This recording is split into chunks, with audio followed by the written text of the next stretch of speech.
ಒಂದು ದೊಡ್ಡ ಲೈಬ್ರರಿಗೆ ಹೋಗಿದ್ದೀವಿ ಅಂತ ಅನ್ಕೊಳ್ಳಿ. ಅಲ್ಲಿ ಲಕ್ಷಾಂತರ ಪುಸ್ತಕಗಳಿವೆ. ಆದ್ರೆ ಒಂದು ಕ್ರಮದಲ್ಲಿಲ್ಲ, ಎಲ್ಲೆಂದರಲ್ಲಿ ಬಿದ್ದಿವೆ. ಹ್ಮ್ ಆವಾಗ ನಮ್ಗೆ ಬೇಕಾದ ಒಂದು ಪುಸ್ತಕ ಹುಡ್ಕೋಕಾಗತ್ತಾ? ಬಹುಶಃ ಇಲ್ಲ. ಖಂಡಿತ ಸಾಧ್ಯವಿಲ್ಲ. ಹೌದು. ಸುಮಾರು 18ನೇ ಶತಮಾನದಲ್ಲಿ ಜೀವಶಾಸ್ತ್ರಜ್ಞರ ಪರಿಸ್ಥಿತಿನೂ ಹೆಚ್ಚು ಕಡಿಮೆ ಹೀಗೆ ಇತ್ತು. ಭೂಮಿಯ ಮೇಲೆ ಲಕ್ಷಾಂತರ ಜೀವಿಗಳಿದ್ವು, ಅದೇ ಅವನ್ನು ವ್ಯವಸ್ಥಿತವಾಗಿ ಜೋಡಿಸೋಕೆ ಒಂದು ಕ್ರಮವೇ ಇರ್ಲಿಲ್ಲ. ಹೌದು, ನೀವು ಹೇಳಿದ್ದು ಬಹಳ ಸರಿ. ಆ ಒಂದು ಅವ್ಯವಸ್ಥೆಗೆ ಒಂದು ವ್ಯವಸ್ಥೆಯನ್ನ ತಂದುಕೊಟ್ಟಿದ್ದೇ ಜೀವಶಾಸ್ತ್ರದ ಒಂದು ಅದ್ಭುತ ಅಧ್ಯಾಯ ಅಂತ ಹೇಳ್ಬೋದು. ಇವತ್ ನಾವು ಅದೇ ವಿಷಯದ ಬಗ್ಗೆ ಮಾತಾಡೋಣ. NCERTಯ 11ನೇ ತರಗತಿಯ ಜೀವಶಾಸ್ತ್ರದ ಮೊದಲ ಪಾಠ ಜೀವಜಗತ್ತು. ಈ ಅಧ್ಯಾಯ ಆ ಬೃಹತ್ ಲೈಬ್ರರಿ ಆಫ್ ಲೈಫ್ ಅನ್ನು ವಿಜ್ಞಾನಿಗಳು ಹೇಗೆ ಸಂಘಟಿಸಿದ್ರು ಅನ್ನೋ ಕತೆ ಹೇಳುತ್ತೆ ಅಲ್ವಾ? ಖಂಡಿತವಾಗಿಯೂ. ನಮ್ಮ ಇಂದಿನ ಚರ್ಚೆಯ ಗುರಿನೇ ಅದು. ಈ ಅಧ್ಯಾಯದಲ್ಲಿರೋ ಪ್ರತಿಯೊಂದು ಪರಿಕಲ್ಪನೆಯನ್ನ ಆಳವಾಗಿ ಬಿಡಿಸಿ ನೋಡೋದು. ಸರಿ, ಹಾಗಾದ್ರೆ ಜೀವ ಎಂದರೇನು ಅನ್ನೋ ಮೂಲಭೂತ ಪ್ರಶ್ನೆಯಿಂದಲೇ ಶುರು ಮಾಡೋಣವೇ? ಪಠ್ಯದಲ್ಲಿ ಹೇಳೋ ಹಾಗೆ ಇದೊಂದು ತಾತ್ವಿಕ ಪ್ರಶ್ನೆಯೂ ಹೌದು, ವೈಜ್ಞಾನಿಕ ಪ್ರಶ್ನೆಯೂ ಹೌದು. ಹೌದು. ಜೀವದ ಉದ್ದೇಶವೇನು ಅಂತ ಕೇಳಿದ್ರೆ ಅದು ಫಿಲಾಸಫಿ ಆಗುತ್ತೆ. ಆದ್ರೆ ವಿಜ್ಞಾನಿಗಳು ಕೇಳೋದು ಜೀವಂತ ವಸ್ತು ಮತ್ತು ನಿರ್ಜೀವ ವಸ್ತು ಇವೆರಡರ ನಡುವಿನ ವ್ಯತ್ಯಾಸ ಏನು ಅಂತ. ಅದಕ್ಕೆ ಪಠ್ಯದಲ್ಲಿ ಕೆಲವು ಗುಣಲಕ್ಷಣಗಳನ್ನು ಪಟ್ಟಿ ಮಾಡಿದ್ದಾರೆ. ಬೆಳವಣಿಗೆ, ಸಂತಾನೋತ್ಪತ್ತಿ, ಪರಿಸರಕ್ಕೆ ಪ್ರತಿಕ್ರಿಯಿಸೋದು ಮತ್ತು ಚಯಾಪಚಯ ಕ್ರಿಯೆ. ಹೌದು. ಆದ್ರೆ ಇದರಲ್ಲಿ ಕೆಲವು ಸ್ವಲ್ಪ ಗೊಂದಲ ಮೂಡಿಸಬಹುದು. ಉದಾಹರಣೆಗೆ ಬೆಳವಣಿಗೆ. ಅದೇ, ನಾನು ಅದನ್ನೇ ಕೇಳ್ಬೇಕೆಂದಿದ್ದೆ. ಪರ್ವತಗಳು ಬೆಳೆಯುತ್ತವೆ, ಮರಳಿನ ದಿಬ್ಬಗಳೂ ಬೆಳೆಯುತ್ತವೆ ಅಂತಾರೆ, ಆದ್ರೆ ಅವು ನಿರ್ಜೀವ. ಹಾಗಾದ್ರೆ ಜೀವಿಗಳ ಬೆಳವಣಿಗೆ ಹೇಗೆ ಬೇರೆ? ಬಹಳ ಮುಖ್ಯವಾದ ಪ್ರಶ್ನೆ. ಪಠ್ಯದಲ್ಲೇ ಇದನ್ನ ಸ್ಪಷ್ಟಪಡಿಸಿದ್ದಾರೆ. ನಿರ್ಜೀವ ವಸ್ತುಗಳಲ್ಲಿ ಬೆಳವಣಿಗೆ ಅನ್ನೋದು ಬಾಹ್ಯ, ಅಂದ್ರೆ ವಸ್ತುಗಳು ಹೊರಗಿನಿಂದ ಬಂದು ಸೇರ್ಕೊಳ್ಳೋದ್ರಿಂದ ಆಗೋದು. ಓ. ಆದ್ರೆ ಜೀವಿಗಳಲ್ಲಿ ಬೆಳವಣಿಗೆ ಆಂತರಿಕ, ಅಂದ್ರೆ ಜೀವಕೋಶಗಳ ವಿಭಜನೆಯಿಂದ ಆಗೋದು. ಇದು ಒಂದು ಮೂಲಭೂತ ವ್ಯತ್ಯಾಸ. ಸರಿ, ಅರ್ಥವಾಯ್ತು. ಹಾಗೆಯೇ ಸಂತಾನೋತ್ಪತ್ತಿ ವಿಷಯದಲ್ಲೂ ಅಷ್ಟೇ. ಕೆಲವು ಜೀವಿಗಳು, ಉದಾಹರಣೆಗೆ ಕೆಲ್ಸಗಾರ ಜೇನುನೊಣಗಳು ಅಥವಾ ಎಹೇಸರಗತ್ತೆಗಳು, ಅವು ಸಂತಾನೋತ್ಪತ್ತಿ ಮಾಡಲ್ಲ. ಹಾಗಂತ ಅವು ನಿರ್ಜೀವ ಅಂತ ಹೇಳಕ್ಕಾಗಲ್ವಲ್ಲ? ಖಂಡಿತ ಇಲ್ಲ. ಅದಕ್ಕಾಗಿಯೇ ಯಾವುದೇ ಅಪವಾದಗಳೇ ಇಲ್ಲದ ಒಂದು ಗುಣ ಯಾವುದು ಅಂತ ನಾವು ಹುಡುಕಬೇಕು. ಹಾಗಾದ್ರೆ ಜೀವಂತ ಜೀವಿಗಳನ್ನು ನಿಖರವಾಗಿ ವ್ಯಾಖ್ಯಾನಿಸೋ ಗುಣ ಯಾವುದು? ಅದುವೇ ಚಯಾಪಚಯ ಕ್ರಿಯೆ, ಮೆಟಬಾಲಿಸಂ. ಪ್ರತಿ ಜೀವಿಯ ದೇಹದೊಳಗೆ ಸಾವಿರಾರು ರಾಸಾಯನಿಕ ಕ್ರಿಯೆಗಳು ನಿರಂತರವಾಗಿ ನಡೀತಾನೆ ಇರ್ತವೆ. ಹೌದು. ಇದನ್ನ ಯಾವುದೇ ನಿರ್ಜೀವ ವಸ್ತುವಿನಲ್ಲಿ ನೋಡೋಕೆ ಸಾಧ್ಯವೇ ಇಲ್ಲ. ಇದನ್ನೇ ಜೀವದ ಒಂದು ನಿರ್ಣಾಯಕ ಗುಣ ಅಂತ ಪರಿಗಣಿಸಬಹುದು. ಸರಿ. ಈ ಗುಣಗಳ ಆಧಾರದ ಮೇಲೆ ನಾವು ಭೂಮಿಯ ಮೇಲಿರುವ ಅಪಾರ ವೈವಿಧ್ಯತೆಯನ್ನು ಗುರುತಿಸುತ್ತೇವೆ.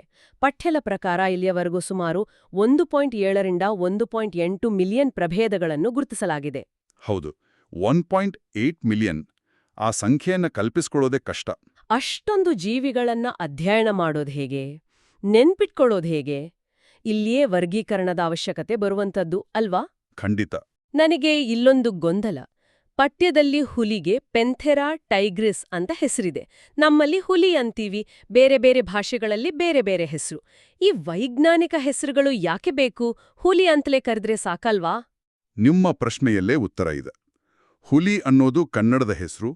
ತಮಿಳಿನಲ್ಲಿ ಪುಲಿ ಅಂತಾರೆ, ಇಂಗ್ಲಿಷ್ನಲ್ಲಿ ಟೈಗರ್. ಹೌದು.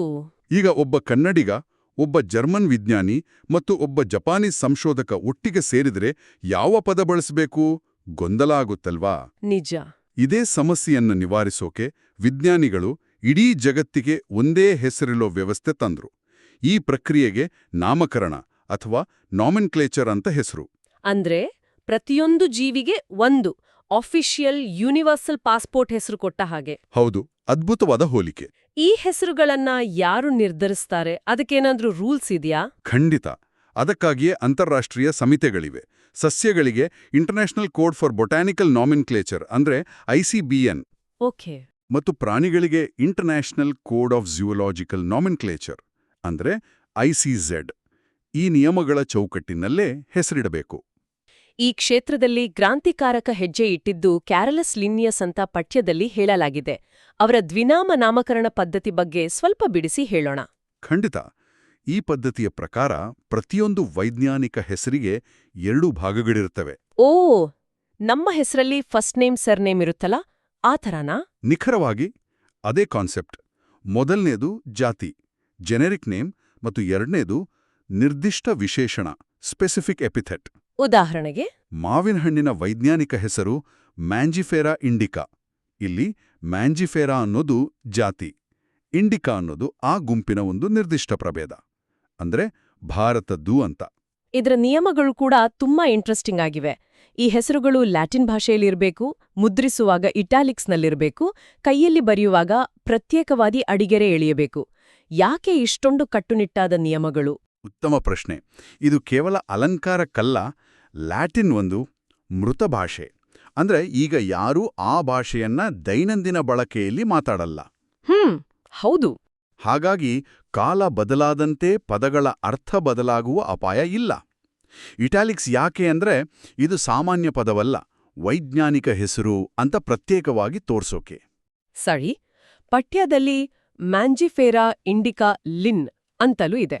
ಆ ಕೊನೆಯಲ್ಲಿಯುವ ಲಿನ್ ಏನನ್ನು ಸೂಚಿಸುತ್ತೆ? ಅದು ಆ ಪ್ರಭೇದವನ್ನ ಮೊದಲ ಬಾರಿಗೆ ವಿವರಿಸಿದ ಲೇಖಕರ ಸಂಕ್ಷಿಪ್ತ ರೂಪ. ಇಲ್ಲಿ ಲಿನ್ ಅಂದ್ರೆ ಲಿನಿಯಸ್ ಅಂದ. ಇದು ಆ ವಿಜ್ಞಾನಿಗೆ ಸಲ್ಲಿಸೋ ಒಂದು ಗೌರವ. ಓಕೆ. ಸೊ ಜೀವಿಗಳನ್ನ ಗುರುತಿಸೋದು, ಆಮೇಲೆ ಅದಕ್ಕೊಂದು ಹೆಸರು ಕೊಡೋದು, ಇದೆಲ್ಲವನ್ನೂ ಒಟ್ಟುಗೂಡಿಸಿ ಒಂದು ದೊಡ್ಡ ವಿಜ್ಞಾನದ ಶಾಖೆ ಇರ್ಬೇಕಲ್ವೇ? ಹೌದು. ಅದನ್ನೇ ಟ್ಯಾಕ್ಸಾನಮಿ ಅಥವಾ ವರ್ಗೀಕರಣ ಶಾಸ್ತ್ರ ಅಂತ ಕರೆಯೋದು. ಇದು ಕೇವಲ ಹೆಸರಿಡೋದಲ್ಲ. ಇದರ ಮೂಲಭೂತ ಪ್ರಕ್ರಿಯೆಗಳು 4: ಗುಣಲಕ್ಷಣಗಳ ವಿವರಣೆ, ಗುರುತಿಸುವಿಕೆ, ವರ್ಗೀಕರಣ ಮತ್ತು ನಾಮಕರಣ. ಪಠ್ಯದಲ್ಲಿ ಸಿಸ್ಟಮ್ಯಾಟಿಕ್ಸ್ ಅಂತ ಇನ್ನೊಂದು ಪದವೂ ಇದೆ. ಮೊದಲ ನೋಟಕ್ಕೆ ಇದು ಟ್ಯಾಕ್ಸಾನಮಿ ತರಾನೇ ಕಾಣುತ್ತೆ. ಇವೆರಡರ ನಡುವೆ ಎಲ್ಲಾದ್ರೂ ಸೂಕ್ಷ್ಮ ವ್ಯತ್ಯಾಸ ಇದೆಯಾ? ಹೌದು, ಇದು ಬಹಳ ಮುಖ್ಯವಾದ ವ್ಯತ್ಯಾಸ. ಲಿನಿಯಸ್ ತನ್ನ ಪುಸ್ತಕಕ್ಕೆ ಸಿಸ್ಟಮಾ ನಚುರಾಯಿ ಅಂತ ಹೆಸರಿಟ್ಟಿದ್ರು. ಸಿಸ್ಟಮಾ ಅಂದ್ರೆ ವ್ಯವಸ್ಥಿತ ಜೋಡಣೆ, ಸಿಸ್ಟಮ್ಯಾಟಿಕ್ಸ್ ಅನ್ನೋದು. ಟ್ಯಾಕ್ಸಾನಮಿ ಎಲ್ಲಾ ಪ್ರಕ್ರಿಯೆಗಳನ್ನು ಒಳಗೊಳ್ಳುತ್ತೆ.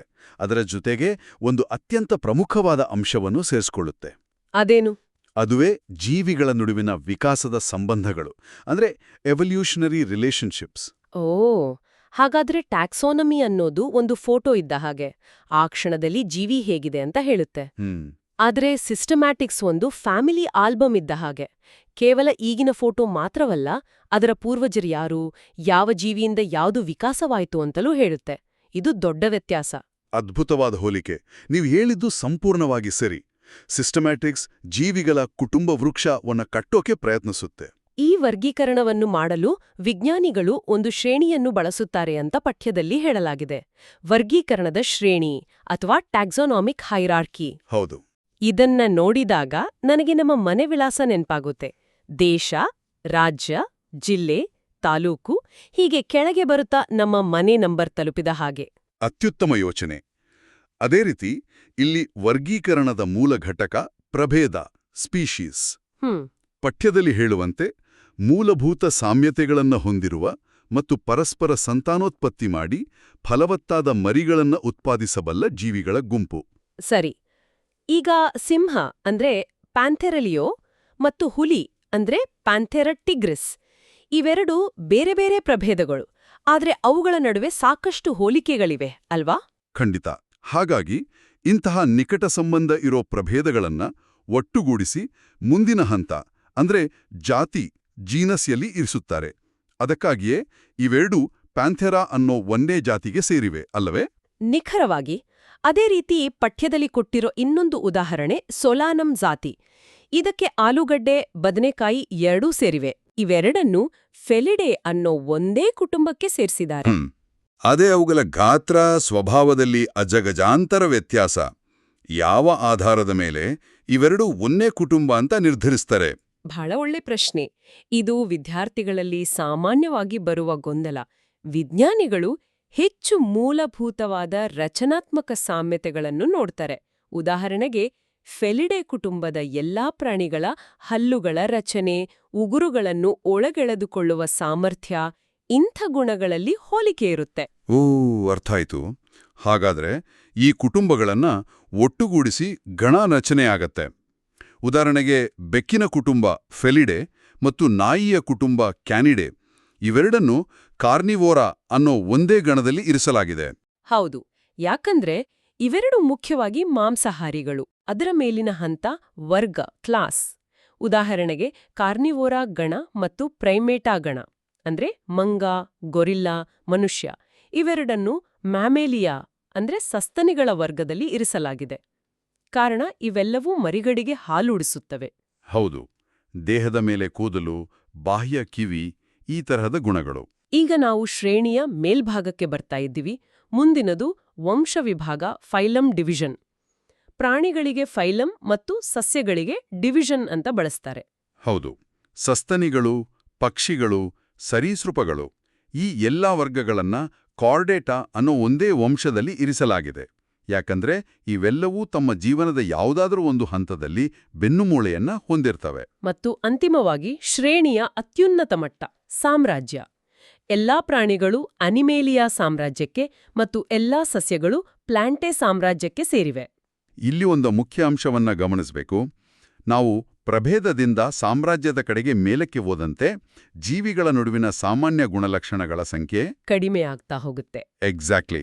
ಹೌದು, ಅಂದ್ರೆ ಒಂದು ಪ್ರಭೇದದೊಳಗಿನ 2 ಸಿಂಹಗಳು ಹೆಚ್ಚು ಹೋಲುತ್ತವೆ. ಆದ್ರೆ ಅನಿಮೇಲಿಯಾ ಸಾಮ್ರಾಜ್ಯದೊಳಗಿನ ಒಂದು ಸಿಂಹ ಮತ್ತು ಒಂದು ಎರೆಹುಳುವಿನ ನಡುವೆ ಹೋಲಿಕೆಗಳು ಬಹಳ ಕಡಿಮೆ. ಇದನ್ನ ಅರ್ಥ ಮಾಡ್ಕೊಳ್ಳೋಕೆ ಪಠ್ಯದಲ್ಲಿರೋ ಕೋಷ್ಟಕ 1.1 ಇದೆಯಲ್ಲ, ಅದು ಅದ್ಭುತವಾದ ಸಾಧನ. ಹೌದು, ಅದರಲ್ಲಿ ಮನುಷ್ಯ, ನೊಣ, ಮಾವು ಮತ್ತು ಗೋಧಿಯ ಸಂಪೂರ್ಣ ವರ್ಗೀಕರಣವನ್ನು ಕೊಟ್ಟಿದ್ದಾರೆ. ಈ ಚರ್ಚೆಯನ್ನ ಮುಂದುವರಿಸೋಕ್ ಮೊದಲು ನಾವು ಈ ಅಧ್ಯಾಯದ ಆರಂಭದಲ್ಲಿ ಪರಿಚಯಿಸಲಾದ ಒಬ್ಬ ಮಹಾನ್ ವಿಜ್ಞಾನಿ ಬಗ್ಗೆ ಮಾತನಾಡಲೇಬೇಕು. Ernst mayor. ಹೌದು, ಅವರನ್ನ 20ನೇ ಶತಮಾನದ ಡಾರ್ವಿನ್ ಅಂತ ಕರೆಯಲಾಗಿದೆ. ಇದು ಬಹಳ ದೊಡ್ಡ ಬಿರುದು. ಯಾಕೆ? ಯಾಕಂದ್ರೆ ಡಾರ್ವಿನ್ ನೈಸರ್ಗಿಕ ಆಯ್ಕೆಯನ್ನ ವಿವರಿಸಿದ್ರೆ, ಮೇಯರ್ ಪ್ರಭೇದ ಅಂದ್ರೇನು ಅನ್ನೋದಕ್ಕೆ ಒಂದು ಸ್ಪಷ್ಟವಾದ ಜೈವಿಕ ವ್ಯಾಖ್ಯಾನವನ್ನ ನೀಡಿದ್ರು. ಅದೇ ಜೈವಿಕ ಪ್ರಭೇದ ಪರಿಕಲ್ಪನೆ. ಓಹೋ, ಅಂದ್ರೆ ಕೇವಲ ನೋಡಲು ಒಂದೇ ರೀತಿ ಇರೋದು ಒಂದು ಪ್ರಭೇದ ಅಲ್ಲ, ಬದಲಿಗೆ ಪರಸ್ಪರ ಸಂತಾನೋತ್ಪತ್ತಿ ಮಾಡಿ ಫಲವತ್ತಾದ ಮರಿಗಳನ್ನು ಉತ್ಪಾದಿಸಬಲ್ಲ ಜೀವಿಗಳ ಗುಂಪೇ ಒಂದು ಪ್ರಭೇದ ಅಂತ ಅವರು ಬಲಪಡಿಸಿದರು. ಹೌದು, ಇದು ನಿಜಕ್ಕೂ ಒಂದು ಕ್ರಾಂತಿಕಾರಕ ಬದಲಾವಣೆ. ಇದು ಪ್ರಭೇದಗಳ ಉಗಮ ಹೇಗಾಗತ್ತೆ ಅನ್ನೋದನ್ನ ಅರ್ಥ ಮಾಡ್ಕೊಳ್ಳೋಕೆ ಹೊಸ ದಾರಿ ತೋರಿಸ್ತು. ಅದಕ್ಕಾಗಿ ಅವರಿಗೆ ಜೀವಶಾಸ್ತ್ರದ ಟ್ರಿಪಲ್ ಕ್ರೌನ್ ಅಂತ ಕರೆಯೋ 3 ಪ್ರಶಸ್ತಿಗಳು ಸಿಕ್ಕಿದ್ವು. ಸರಿ, ಇವತ್ತಿನ ನಮ್ಮ ಚರ್ಚೆಯನ್ನ ಒಟ್ಟುಗೂಡಿಸೋದಾದ್ರೆ, ಜೀವ ಜಗತ್ತಿನ ಅಪಾರ ವೈವಿಧ್ಯತೆಗೆ ಟ್ಯಾಕ್ಸೋನಮಿ ಒಂದು ವೈಜ್ಞಾನಿಕವಾದ, ತಾರ್ಕಿಕವಾದ ಚೌಕಟ್ಟನ್ನ ಒದಗಿಸುತ್ತೆ. ಹೌದು, ದ್ವಿನಾಮ ನಾಮಕರಣ ಪದ್ಧತಿ ಸಂವಹನದ ಗೊಂದಲ ನಿವಾರಿಸಿದ್ರೆ, ವರ್ಗೀಕರಣದ ಶ್ರೇಣಿಯು ಜೀವಿಗಳ ನಡುವಿನ ಸಂಬಂಧಗಳನ್ನ, ಅವುಗಳ ವಿಕಾಸದ ಹಾದಿಯನ್ನ ಅರ್ಥ ಮಾಡ್ಕೊಡಕ್ಕೆ ಸಹಾಯ ಮಾಡುತ್ತೆ. ಇದರಿಂದಾಗೋ ಪ್ರಯೋಜನ ಏನು? ಅಂದ್ರೆ ಈ ಜ್ಞಾನ ಕೇವಲ ಪರೀಕ್ಷೆಯಲ್ಲಿ ಅಂಕ ಗಳಿಸೋಕ್ ಮಾತ್ರನಾ? ಖಂಡಿತ ಇಲ್ಲ. ಈ ಜ್ಞಾನ ಕೃಷಿ, ಅರಣ್ಯ, ಕೈಗಾರಿಕೆ ಹೀಗೆ ಹಲವಾರು ಕ್ಷೇತ್ರಗಳಿಗೆ ನಿರ್ಣಾಯಕ. ಒಂದು ಹೊಸ ಸಸ್ಯದಲ್ಲಿ ಔಷಧೀಯ ಗುಣ ಇದೆಯಾ ಅಂತ ತಿಳಿಬೇಕಾದ್ರೆ ಅದು ಯಾವ ಕುಟುಂಬಕ್ಕೆ ಸೇರಿದ್ದು ಅಂತ ಗೊತ್ತಿರಬೇಕು. ಓ ಹೌದು. ಒಂದು ಕೀಟ ಬೆಳೆಗೆ ಹಾನಿಕಾರಕವೇ ಅಥವಾ ಉಪಯುಕ್ತವೇ ಅಂತ ತಿಳಿಯೋಕೆ ಅದರ ಸರಿಯಾದ ಗುರುತು ಅತ್ಯಗತ್ಯ. ಇದು ಜೀವ ವೈವಿಧ್ಯತೆಯ ಸಂರಕ್ಷಣೆಗೂ ಅಡಿಪಾಯ. ಅದರ ಸರಿಯಾದ ಸ್ಥಾನದಲ್ಲಿ ಇರಿಸಿದಾಗ ಮಾತ್ರ ನಾವು ಪರಿಸರದಲ್ಲಿ ಅವುಗಳ ಪಾತ್ರವನ್ನ ಅರ್ಥ ಮಾಡ್ಕೊಳ್ಳೋಕ್ ಸಾಧ್ಯ. ಖಂಡಿತ. ಇಂದಿನ ನಮ್ಮ ವಿಶ್ಲೇಷಣೆ ಇಲ್ಲಿಗೆ ಮುಕ್ತಾಯವಾಗುತ್ತೆ. ಆದ್ರೆ ಕೇಳುಗರಿಗೆ ಒಂದು ಅಂತಿಮ ಪ್ರಶ್ನೆಯೊಂದಿಗೆ ಈ ಚರ್ಚೆಯನ್ನು ಮುಗಿಸೋಣ. ಪಠ್ಯದಲ್ಲಿ 1.7 ರಿಂದ 1.8 ಮಿಲಿಯನ್ ಪ್ರಭೇದಗಳನ್ನ ವಿವರಿಸಲಾಗಿದೆ ಅಂತ ಹೇಳಿದ್ದಾರೆ. ಆದರೆ ವಿಜ್ಞಾನಿಗಳ ಅಂದಾಜಿನ ಪ್ರಕಾರ ಇನ್ನೂ 8 ರಿಂದ 10 ಮಿಲಿಯನ್ ಪ್ರಭೇದಗಳು ಪತ್ತೆಯಾಗದೆ ಉಳಿದಿವೆ. ನಾವೀಗಾಗಲೇ ತಿಳಿದಿರೋ ಜೀವಿಗಳನ್ನ ವರ್ಗೀಕರಿಸೋಕೆ ಈ ನಿಯಮಗಳನ್ನ ಬಳಸ್ತಿದ್ದೀವಿ. ಆದ್ರೆ ನಾಳೆ ಸಾಗರದ ಆಳದಲ್ಲಿ ಅಥವಾ ಅಮೆಜಾನ್ ಕಾಡಿನಲ್ಲಿ ನಾವು ಇದುವರೆಗೆ ಕಲ್ಪಿಸದಂತಹ ಯಾವುದೇ ಅಸ್ತಿತ್ವದಲ್ಲಿರುವ ವರ್ಗಕ್ಕೂ ಸೇರಿದ ಒಂದು ವಿಚಿತ್ರ ಜೀವಿಯನ್ನ ಪತ್ತೆ ಹಚ್ಚಿದ್ರೆ ಆಗ ನಮ್ಮ ಈಗಿನ ವರ್ಗೀಕರಣದ ನಿಯಮಗಳು ಸಾಕಾಗುತ್ತವೆಯಾ? ಅಥವಾ ಅದಕ್ಕಾಗಿ ಒಂದು ಹೊಸ ಸಾಮ್ರಾಜ್ಯವನ್ನೇ ಸೃಷ್ಟಿಸಬೇಕಾಗಬಹುದೇ? ಈ ಬಗ್ಗೆ ಆಲೋಚಿಸಿ.